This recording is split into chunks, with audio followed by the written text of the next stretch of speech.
The boys watch the girls while the girls watch the boys who watch the girls go by. Eye to eye, they solemnly convene to make the scene, which is the name of the game. Watch a guy, watch a dame on any street. Nuova amica, come vedete dal manifesto dietro, Françoise Ozon, che è uno dei registi più interessanti della cinematografia francese contemporanea, e l'attrice che è bravissima e si chiama Anaïs Desmoustiers.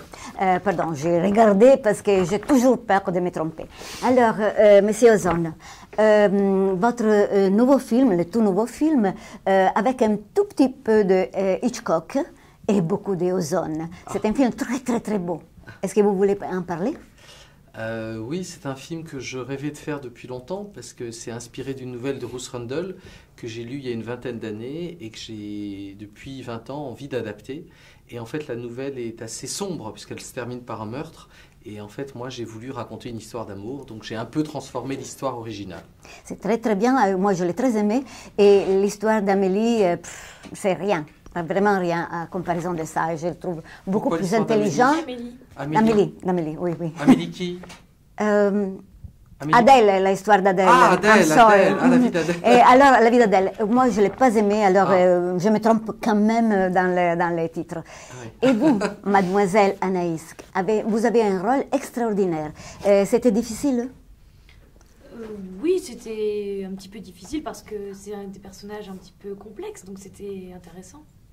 Et plus qu'intéressant, je pense, non? Parce qu'il y avait beaucoup de défis dedans, oh non?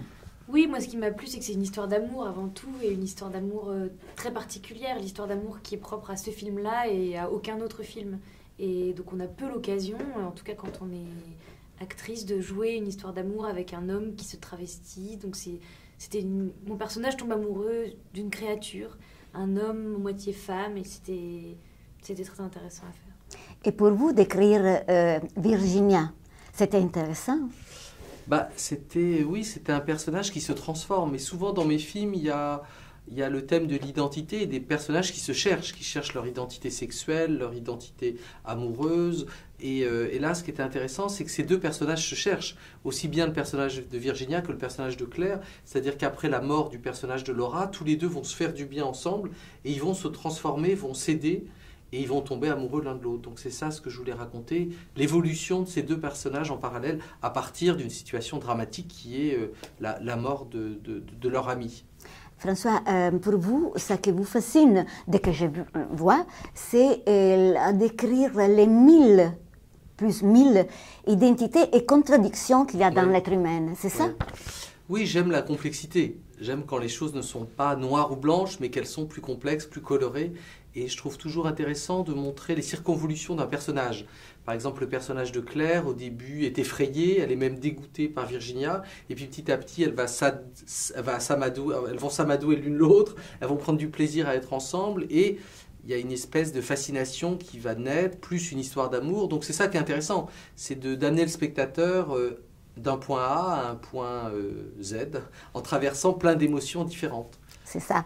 Et vous êtes beau, parce que vous êtes beau dedans et à l'extérieur. Ah bon? Oui, je sais pas. Mais non, moi j'adore votre beau dedans parce que vous avez 1000 choses.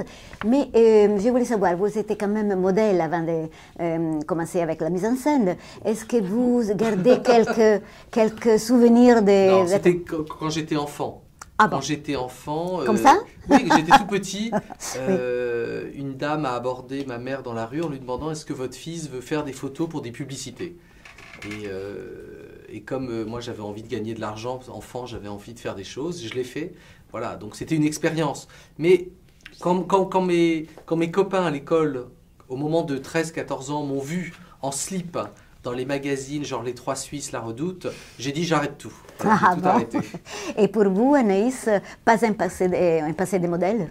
Ah non, pas du tout. Pas du tout. Actrice. Actrice, tout de suite. Tout de suite, oui. Ouais, moi, c'est l'inverse. Enfin, à 13 ans, j'ai été repérée en quelque sorte dans un cours de théâtre pour faire un film avec Michael Haneke. J'étais contente. On va s'arrêter avec un petit joke. Alors, qu'est-ce que vous avez dans votre frigo? Qu'est-ce que j'ai dans mon frigo?